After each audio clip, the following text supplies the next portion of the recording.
اب سمجھنے کی بات یہ ہے کہ عمران خان ان لوگوں کے لیے ضروری کیوں ہے۔ آنے والے دنوں میں گیس، بجلی، پیٹرول سب مہنگا ہونے جا رہا ہے، اور میں آپ کو یاد کروا دوں اور آپ کو یہ بتا دوں کہ یہ جو ٹیکس لگنے ہیں یہ عوام پہ لگنے ہیں۔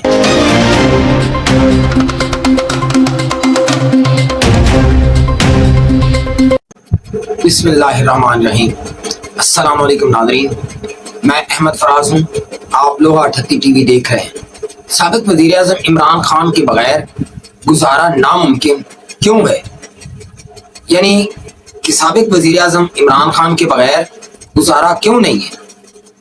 آج یہ میرا موضوع ہے، اس میں بات ہوگی۔ پاکستان پیپل پارٹی اور مسلم لیگ نون نے ایک مرتبہ پھر پاکستان تحریک انصاف یا عمران خان کو مذاکرات کی دعوت دی ہے۔ اب سمجھنے کی بات یہ ہے کہ عمران خان ان لوگوں کے لیے ضروری کیوں ہے، کیونکہ آنے والے دنوں میں کچھ ایسے سخت فیصلے کرنے پڑیں گے ان کو جو یہ افورڈ نہیں کر سکتے۔ پہلے ہی لوگ ان کے مخالف ہیں، پہلے ہی لوگ ان کی مخالفت میں بہت آگے تک نکل گئے ہیں، حد کراس کر گئے ہیں، اور جب یہ اپنے اتنے مشکل فیصلے کریں گے جو کہ لامحالہ بات ہے عوام کے خلاف ہی ہوں گے، تو پھر کیا ہوگا؟ مقبولیت پہلے نہیں ہے ان کے پاس، اور بجلی، گیس اور پیٹرول کی قیمتیں دن بدن بڑھتی جا رہی ہیں۔ تو اسی تناظر میں یہ لوگ چاہتے ہیں کہ کسی طرح عمران خان یا پاکستان تحریک انصاف کو ٹیبل پہ لایا جائے اور ان کے ساتھ مذاکرات کیے جائیں، تاکہ آنے والے دنوں میں جو مشکل وقت آنے والا ہے اس سے گزرا جا سکے۔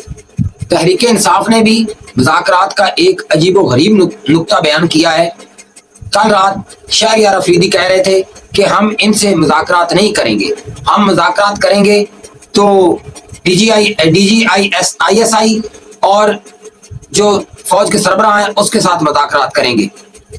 اگر اس سٹیٹمنٹ کو دیکھا جائے تو ایک طرف سے تو یہ نقطہ بالکل ٹھیک لگتا ہے، لیکن دوسری طرف اگر دیکھا جائے تو پھر اس کی کوئی توق نہیں بنتی، کیونکہ جب بھی مذاکرات ہوں گے وہ سیاستدانوں کے درمیان ہوں گے، اس میں کسی ادارے کا کوئی کام نہیں۔ اسی تناظر میں عمران خان صاحب کا ایک سٹیٹمنٹ ہے، پہلے وہ سن لیں، جس کی وجہ سے یہ اب سارے پھنسے ہوئے ہیں۔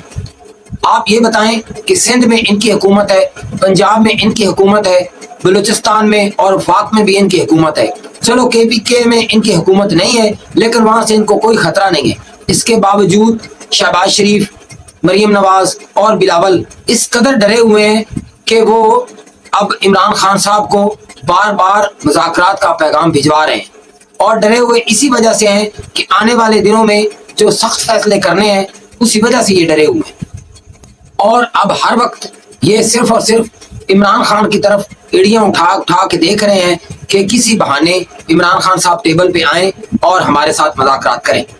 اسی وجہ سے عمران خان صاحب پہ اب سختیاں بھی بڑھائی گئی ہیں، ان کے بولنے پہ بھی پابندی لگائی گئی ہے، ان کے بھانجے کو بھی غائب کیا گیا، کسٹڈی میں ہے چونکہ وہ، لیکن اس کے باوجود اس کو غائب کیا گیا، 1 ہفتہ 10 دن اس کو غائب رکھا گیا، اس کے والدین سے اس کی ملاقات نہیں کروائی گئی۔ اب یہ بتائیں کہ ایک بہن جو عمران خان صاحب کی بہن ہے، ان کا ایک اکلوتا بھائی اور ان کا اکلوتا بیٹا، وہ دونوں جیل میں ہیں، ان کے بھائی کو قید میں رکھا ہوا ہے اور ان کے بیٹے کو کسٹڈی میں غائب کیا ہوا ہے۔ یہ سب عمران خان صاحب پہ پریشر ڈالنے کی باتیں ہیں۔ اس کے باوجود عمران خان صاحب نے ایک سخت سٹیٹمنٹ دی ہے۔ انہوں نے کہا ہے کہ پچھلے 9 ماہ سے مجھے بے بنیاد مقدمات میں بے بنیاد سزائیں سنا کے جیل میں رکھا ہوا ہے۔ اگر مجھے اپنی قوم کے لیے اور اس ملک کے لیے 9 سال بھی جیل میں رہنا پڑا تو میں رہنے کے لیے تیار ہوں، لیکن میں ان کے ساتھ ڈیل نہیں کروں گا۔ معاملہ شروع ہوا تھا غلامی نامنظور سے۔ اس نے کہا تھا کہ میں جب بھی مذاکرات کروں گا برابری کی بنیاد پہ کروں گا، میں کسی کی غلامی نہیں کروں گا، خارجہ پالیسی آزاد رکھوں گا، اور جتنی آپ لوگوں کے لوگوں کی جانیں قیمتی ہیں اتنی ہی میرے لوگوں کی بھی جان قیمتی ہے۔ عمران خان صاحب نے جب یہ باتیں کی تو وہ باتیں لوگوں کے دلوں میں گھر کر گئیں اور لوگ جوک در جوک عمران خان صاحب کے ساتھ جڑ گئے۔ اسی لیے عمران خان صاحب نے کہا ہے کہ جن لوگوں نے یہ باتیں کی تھیں، میں نہ ان لوگوں کے ساتھ ڈیل کروں گا اور نہ میں کوئی ڈیل کرنے جا رہا ہوں۔ اب وہ کون لوگ تھے آپ یہ بہتر جانتے ہیں، کہنے کی بات نہیں ہے۔ اب آ جائیں کہ عمران خان اور تحریک انصاف کے بغیر گزارا کیوں نہیں ہے۔ آنے والے دنوں میں گیس، بجلی، پیٹرول سب مہنگا ہونے جا رہا ہے۔ چونکہ ہمارے پاس اتنا پیسہ نہیں ہے کہ ہم تنخواہ داروں کی تنخواہیں دے سکیں، تو بجلی اور گیس وغیرہ تو مہنگی ہونی ہی ہونی ہے۔ اوپر سے IMF کا پروگرام ہے جس میں اس نے کہا ہے کہ عوام پہ نئے ٹیکس لگائیں، اور میں آپ کو یاد کروا دوں اور آپ کو یہ بتا دوں کہ یہ جو ٹیکس لگنے ہیں یہ عوام پہ لگنے ہیں، نہ اشرافیہ پہ لگنے ہیں، نہ امیر لوگوں پہ لگنے ہیں، یہ صرف اور صرف ہم جیسے عوام پہ لگنے ہیں، اور یہ ہم نے پے کرنے ہیں۔ ہمارے پاس اتنے پیسے نہیں ہیں کہ ہم جو IMF کا قرض ہے اس کا سود ادا کر سکیں، ہمیں اب سود ادا کرنے کے لیے بھی قرضہ لینا پڑ رہا ہے۔